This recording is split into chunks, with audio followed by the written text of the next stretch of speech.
Hello student, myself Pramod Kumar Mishra. Microorganism friends and फो के third part में हमने पढ़ा था मेडिसिनल यूज ऑफ माइक्रोऑर्गेनिज्म के बारे में। ठीक है, अगर उस वीडियो को आपको देखना हो तो उसका लिंक डिस्क्रिप्शन बॉक्स में दिया हुआ है। और आज हम लोग पढ़ेंगे माइक्रोऑर्गेनिज्म फ्रेंड्स एंड फो में वैक्सीन के बारे में। तो now we will understand what is vaccine. Vaccine क्या होता है, तो उससे पहले हम लोग थोड़ा हिस्ट्री देखते हैं कि first vaccine was discovered by Edward Jenner. Edward Jenner जो है सबसे पहला वैक्सीन का डिस्कवरी किए थे इन 1798। वो स्मॉल पॉक्स वैक्सीन था और वो रहते थे इंग्लैंड में। वो एक फिजिशियन थे, डॉक्टर थे। तो वैक्सीन होता क्या है? अ प्रिपरेशन ऑफ किल्ड और एटेन्यूएटेड वीक पैथोजेंस माइक्रोऑर्गेनिजम्स और their component that is used to induce active immunity. ये एक ऐसा प्रिपरेशन है पैथोजेंस का जिसको हम लोग वीक कर दिए हैं। पैथोजेंस को क्या होता है? जो वायरस बैक्टीरिया जो हमको डिजीज कॉज करता है। ठीक है, तो उसके पैथोजेंस को हम लोग ने वीक कर दिया है। वीक कर दिया है मतलब उसको कमज़ोर कर दिया है। अब वो कमज़ोर करके हम उसको अपने बॉडी में डालेंगे। ठीक है, अब उसके अगेंस्ट हमारा जो बॉडी का जो इम्यून सिस्टम है वो काम करेगा। ठीक है, और एंटीबॉडी का प्रोडक्शन करेगा। और वो एंटीबॉडी उस वीक पैथोजन को तो मार ही देगा, प्लस वो स्टोर भी रहेगा कि अगर फ्यूचर में कभी वो पैथोजन अटैक करता है तो उसके अगेंस्ट काम करेगा। तो उसको लिए थोड़ा हम समझते हैं।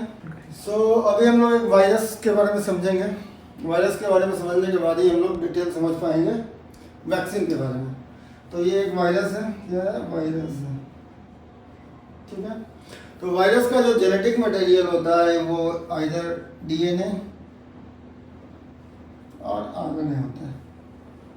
ठीक है, इसमें जेनेटिक इन्फॉर्मेशन होता है। ठीक है, तो वायरस का जो जेनेटिक मटेरियल है आइदर डीएनए और आरएनए, और उस पर एक सील्ड होता है चारों तरफ से। वो किस चीज़ का बना होता है? प्रोटीन का बना होता है। किस चीज़ का बना होता है? ये क्या है? प्रोटीन है। यही एक्ट करेगा एज ए एंटीजन। ये एक्ट करेगा एज ए एंटीजन। जब हमारे बॉडी में आएगा तो हमारा जो इम्यून सिस्टम है इसी प्रोटीन पार्टिकल को समझेगा और समझ जाएगा कि ये कोई बाहर का चीज़ है, फॉरेन इन्वेडर आया है, और उसके अगेंस्ट हमारा इम्यून सिस्टम काम करेगा। ठीक है, तो हमारा जो बी सेल्स होते हैं, अब आप जानते हैं कि हमारा जो ब्लड होता है उसमें दो तरह के सेल होते हैं। एक क्या होता है? एक होता है आरबीसी और एक होता है डब्ल्यूबीसी। आरबीसी का काम क्या है? ऑक्सीजन को लेके जाना लंग से पूरे बॉडी में, और CO2 को लेके आना पूरे बॉडी से लंग्स तक। ठीक है, तो ऑक्सीजन और CO2 के ट्रांसपोर्ट में हेल्प कर रहा है। ठीक है, लेकिन WBC क्या है? वो हमारा इम्यून सिस्टम में काम कर रहा है। ठीक है, तो WBC में एक सेल होता है बी सेल जो कि एंटीबॉडी प्रोड्यूस करता है। तो ये जो वायरस है इसका ये एंटीजन है, इसके अगेंस्ट जो एंटीबॉडी प्रोड्यूस करेगा वो बी सेल है, और ये बी सेल का एंटीबॉडी इसको किल करेगा। ठीक है, तो हम लोग इसी प्रोसेस को यूज़ कर लेते हैं वैक्सीनेशन में। ठीक है, तो अब समझते हैं। बोल रहा है it is acquired because of infection और specific immunisation. It is specific for a particular disease. अब मान लीजिए एक एग्जांपल लेते हैं, एक पोलियो का वायरस है। ठीक है, अब पोलियो का वायरस जो है हम उसको कमज़ोर कर दिए। ठीक है, वीक कर दिए, और वीक करके हम उसको as a drop of polio virus देखते होंगे। पोलियो का जो अभी चल रहा है अभियान, पोलियो का ड्रॉप दिया जाता है, उसके पोलियो वायरस को हम लोग ने वीक किया है और उसको ड्रॉप से हम लोग उसको दे दिए। अब वो हमारे बॉडी के अंदर गया। ठीक है, बॉडी के अंदर चला गया ब्लड में। ब्लड में क्या हुआ कि हमारा जो WBC है, जो बी सेल्स है, वो उसके अगेंस्ट काम किया, और उसका जो एंटीजन है, ठीक है, मान लीजिए एंटीजन है उसका, तो इसके अगेंस्ट एंटीबॉडी बनाया और उस वायरस को किल कर दिया। और ये किल जो किया, तो बी सेल्स में एक खासियत होता है कि उसमें एक मेमोरी सेल होता है। वो मेमोरी बना के रख लेता है कि अगर दोबारा अगर उसी टाइप का एंटीजन का टाइप का कोई वायरस आएगा तो वो तुरंत एंटीबॉडी बना के उसको मारेगा। फिर वो टाइम नहीं लगा। अभी फर्स्ट टाइम में वो टाइम लिया, वो अंदर गया, वो उसको समझा, ठीक है, उसके एंटीजन को, उसके बाद वो उस हिसाब से एंटीबॉडी बनाया। अब दोबारा जब इन्वेट करेगा तो उसको पता है ये एंटीजन है, ये वाला एंटीबॉडी, जाओ और उसको ख़त्म करो। ठीक है, तो इस तरह से वैक्सीन काम करता है। तो बोल रहा है कि how vaccine work if dead or weakened microbes. हाँ, ये जो वायरस है उसको हम लोग डेड या वीकेंड कमज़ोर कर देते हैं। इतना कमज़ोर कर देते हैं कि उसका एंटीजन दिखे। ठीक है, लेकिन वो वायरस इतना कमज़ोर हो कि वो ग्रो नहीं कर पाए। ठीक है।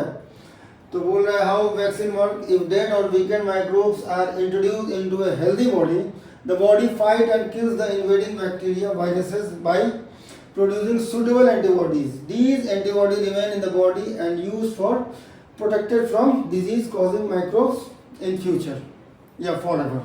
ठीक है।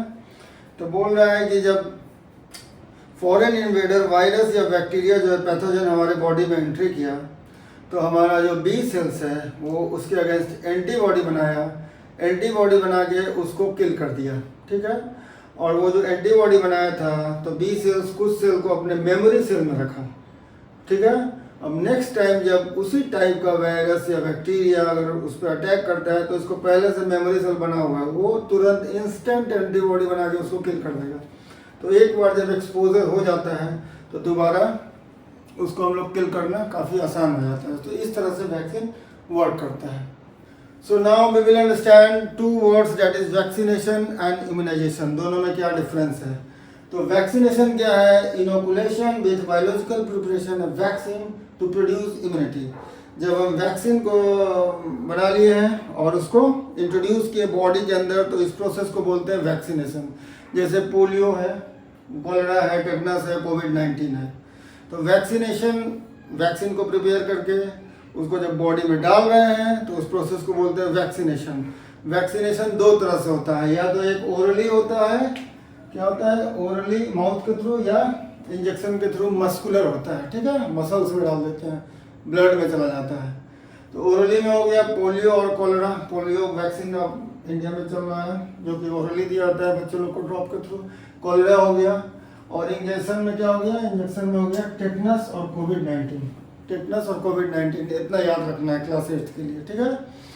अब इम्यूनाइजेशन क्या है कि जब हम वैक्सीन दिए, वैक्सीनेशन जब हो गया तो उस वैक्सीन के अगेंस्ट इम्यूनिटी डेवलप हुआ। क्या हुआ, उस जो वायरस या बैक्टीरिया जो आया जो एटेन्यूटेड था उसके अगेंस्ट इम्यूनिटी बॉडी डेवलप किया। ठीक है, फाइटिंग कैपेसिटी उसमें आ गया। तो इस फाइटिंग कैपेसिटी जो आ गया वैक्सीनेशन के कारण, इसी को हम लोग इम्यूनाइजेशन कहते हैं। ठीक है। तो बोल रहा है immunisation, we give vaccine to develop the fighting capacity of the body to a disease is called immunisation.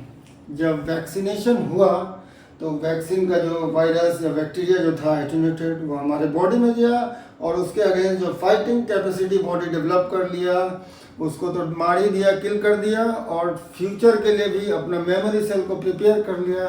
तो इस प्रोसेस को बोलते हैं इम्यूनाइजेशन। ठीक है। अब इम्यूनाइजेशन और वैक्सीनेशन आप लोग समझ गए हैं।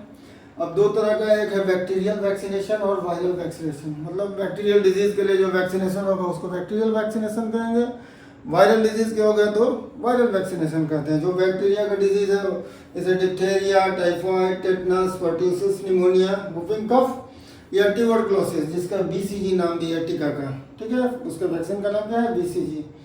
और वायरल वैक्सीनेशन में जैसे स्मॉल पॉक्स वायरस है, उसके अगेंस्ट जो हम लोग वैक्सीनेशन करेंगे वो वायरल वैक्सीनेशन होगा। वायरल वैक्सीनेशन में smallpox, hepatitis, polio, cholera, rabies, measles और कोविड-19, इतना आपको याद करना है क्लास 8 में। ठीक है, ओके।